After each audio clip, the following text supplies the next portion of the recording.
Hi there, this is Kim, and I wanted to talk to you about ways that we have to support you. I know when you're listening to this podcast that you are wondering about emotional eating and wondering what you can do differently with food. And I want to have you go get the Am I an Emotional Eater quiz. This quiz is so helpful to help you determine what's going on for you, how food is affecting you, and then what you can do about it. Go to my website, feedyoursoulunlimited.com, and click on the link for the Am I Emotional Eater quiz. I know this quiz will help you get on the right track with food.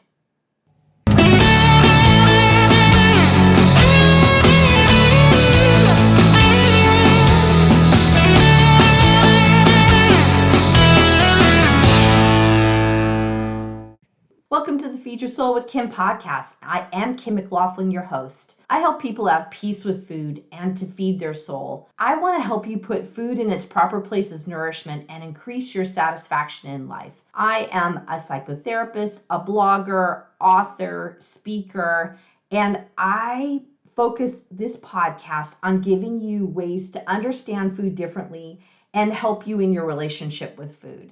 You can find out more at feedyoursoulunlimited.com.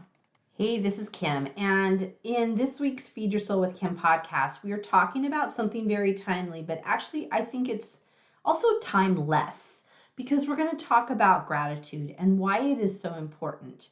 We're coming upon the time of the holidays and Thanksgiving, and that's generally the time that we do talk about being thankful, being grateful, really observing the things that are good in our lives. And I am recording this at the time of the holiday, but I'm actually going to push this out later in next year also so you can begin to remember what gratitude is like. So I think gratitude and thankfulness are qualities that I want to have throughout the whole year, not just during the holiday, but Thanksgiving time is a great time to remember it and kind of plant that seed in our brain that this is something we want to look at more. The first place we want to start with why gratitude, why is it important, is to talk about what is gratitude. And I looked it up in the handy dandy dictionary, and it said that gratitude is the quality of being thankful, readiness to show appreciation for, and return kindness. So it's about that quality of being thankful. And I think we could use grateful and thankful kind of interchangeably. So you'll hear me talk about them kind of as equal concepts. And it's showing appreciation and returning kindness. And I think as we go through this podcast, you're going to hear about how it isn't always that we want to feel or do feel grateful for what's going on in our life. And I'm going to make the case for, even if you don't feel positive about what's going on, to show an appreciation and thankfulness and gratitude for what's going on actually increases your capacity for more things coming in your life that you feel positive about. And we'll get to that more as we go through this podcast. So why is gratitude important? It soothes you. It can really make you feel good when you're stressed, when things are going what we think is wrong. Being grateful for what you have can soothe you and actually make you feel positive.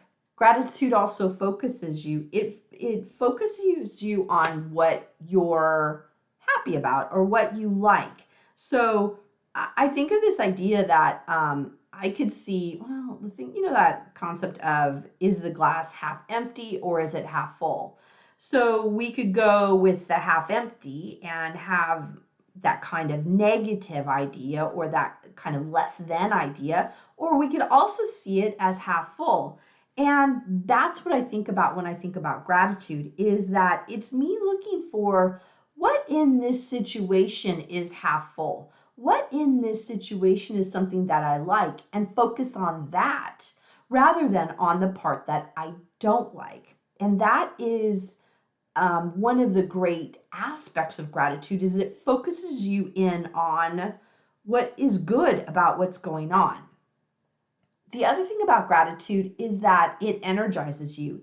It it makes, I don't know about you, but it makes me feel better. It makes me feel more enlivened, more in life, because I'm focusing on positive, on what's right, which gives me more energy to do more things, which means that I am getting more the joy of life going on inside of myself.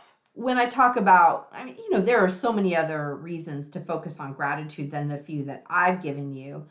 And then there's that opposite thing of what happens if we don't focus on gratitude. If we're not grateful for what's going on in our life, there's actually some things that happen that are not really good.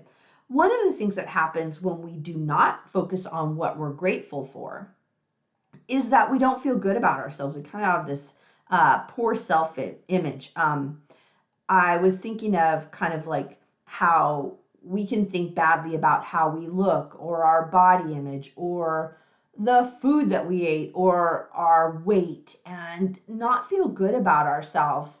And that leads us down a path of kind of spiraling down and spiraling out of control. And what we know is that that's one of the things that leads us to overeat, is that feeling of poor self-image, poor self-worth. Remember, we've talked before about the 6 components of feeding your soul. The first is physical, then we have emotional, mental, lifestyle, mindfulness, and then the last one, and I think the most important one, is self-worth, self-image, self-esteem, that whole idea about how we think about ourselves. And when we don't focus on what we're grateful for, when we don't focus on what's right, we tend to feel really bad about ourselves and bad about how we look and bad about how we feel about ourselves. The other thing that happens when we don't focus on gratitude is we have a difficult time letting things go, letting go something that is that we might want to forgive, or we might want to kind of not necessarily forget, but forgive. What I know is that when we're in that practice of forgiveness, that we are able to let things go easier. And I know that there are a lot of bad things that go on. There are things that are hard to forgive. When somebody hits your car on purpose, or there's some kind of violence, or there's verbal altercations, or people inflicting pain. Yes, yes, yes. I know that there are times when it's really hard to forgive. And what we really want then is we tend to want somebody to pay the price for what they've done, to have some kind of consequence for the damage that they've caused us. What happens is that ends up kind of ricocheting back to us, making us feel upset and unhappy about life because of what other people have done. And I'm a proponent of therapy and of getting help for things that are really tough. And that would be the thing I would recommend, is that if you do have difficulty forgiving people, or if the things feel unforgivable, then that's the time to talk to somebody about what's going on. And what I like to do in the therapy that I do with people is to also look at is what we're grateful for, and what we can say this other thing is really positive, even though this other piece is pretty negative. The other thing that happens when we don't focus on gratitude is we feel, actually, it's not a feeling, we think negatively. That's that third component I talked about the thoughts.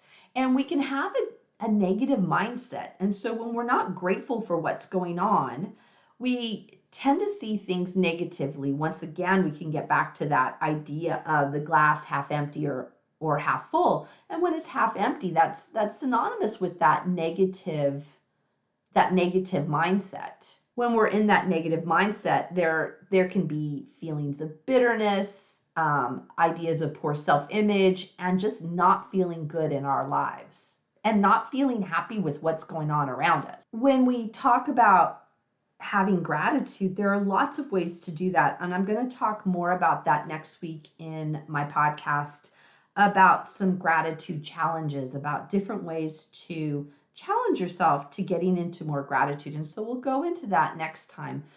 I want you to think about, how would you enter into more gratitude if you were going to see that for yourself? And how might you see see more things that you're grateful for? I like just spontaneously going through my day, and I have this thing that I do. Like when I find a penny on the ground, I always pick it up because a penny is never too small. I am open to any amounts of money that come into my life, and so I will bend down and pick up a penny. And I always say thank you. I always say thank you to Spirit, to God, to Universal Source, because I'm so grateful that there's plenty for me to have, and I want to always honor when I get something. I also make sure that I have gratitude for people and their kindness and what they give to me. And I make it a point with my husband. He takes the garbage out every week. It's super lovely. It's one of his love languages is to make sure he is of service. And so he makes sure the garbage goes out on time every week, no matter what. You can always expect that he does that. And I'll say to him, thank you for taking out the garbage. And I think that we can tend to not say thank you and not be grateful for what people do because we think, oh, well, they're supposed to do that. They're supposed to take out the garbage. That's his job. He's supposed to do that. But I'm pretty thankful. I'm extremely thankful, actually, that he does that because it means that job is getting done. And so I will say thank you for that. I remember just the other day he went grocery shopping and he makes sure that he got a list and that he did everything, got everything that we needed. And once again, I think it was later in that day, I just said thank you for getting for doing the groceries. And I thank him.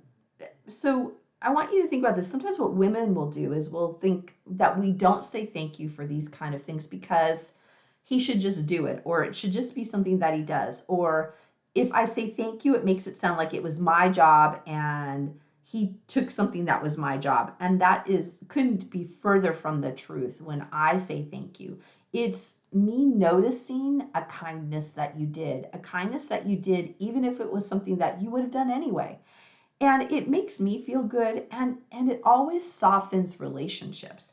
Giving a heartfelt thank you, showing gratitude really increases the positive feelings you have towards each other. So I really encourage that. One of the things I really encourage is to spend time saying thank you.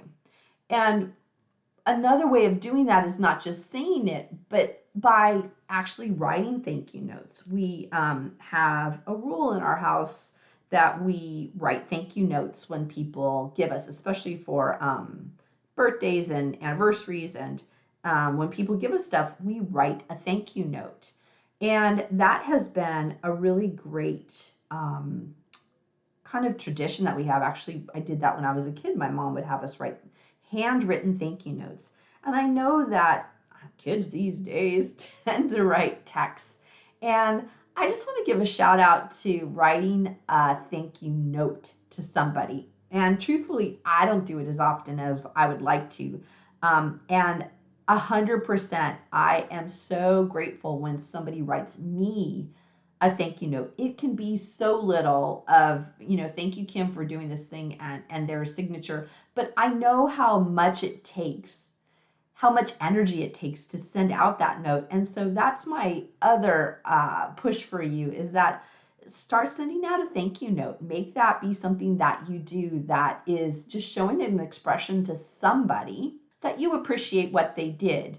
Like I said, I've wanted to do more of it. Maybe that will be my gratitude challenge for myself is to write more thank you notes because I sure love getting them, and I know it feels good to write them too, because then what I am doing then is I'm focused on what I like, what I'm grateful for, rather than the negative. Once again, seeing it half full or half empty. If I'm focused on how it's half full, then I'm focused on the positive. And that's where I want my mind to be more, because when I'm focused more on the positive, I feel more positive and I feel better.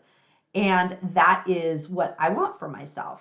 When I'm talking about these different ideas about gratitude, why we have gratitude, some ideas about how you can show gratitude, is that it can then become a way of life.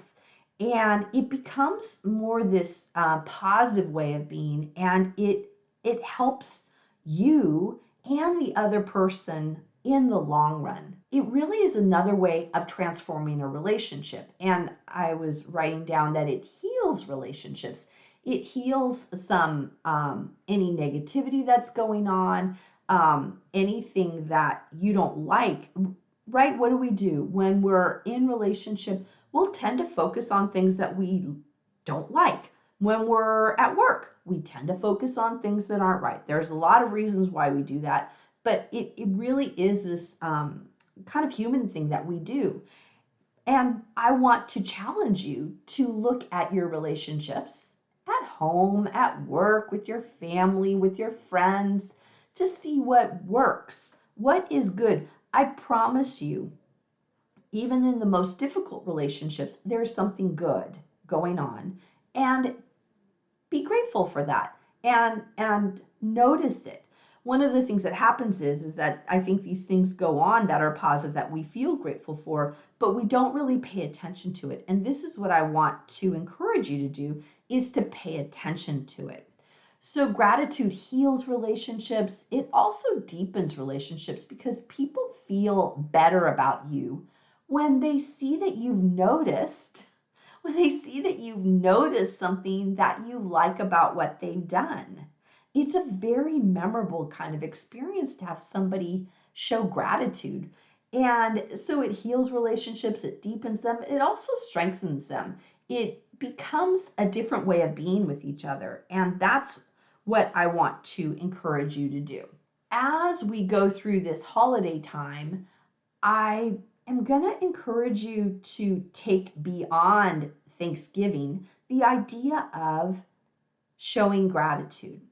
And it first means thinking about it, noticing it, and then saying something about it. And either saying it to yourself about what you're grateful for in your life, but also saying it to other people, because that begins to be that kind of golden cord between you and other people that makes life feel more positive.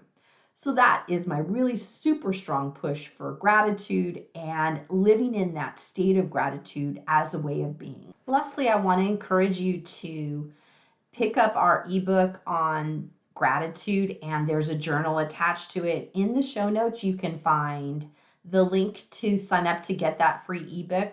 It's going to be really helpful for you to focus a little bit further in about gratitude. This is Kim McLaughlin. Thank you for listening to the Feed Your Soul with Kim podcast. I encourage you to share this information with your friends and share this podcast with your friends. We'd love to have more people listening and talking about what we do. Thanks a lot. Bye-bye.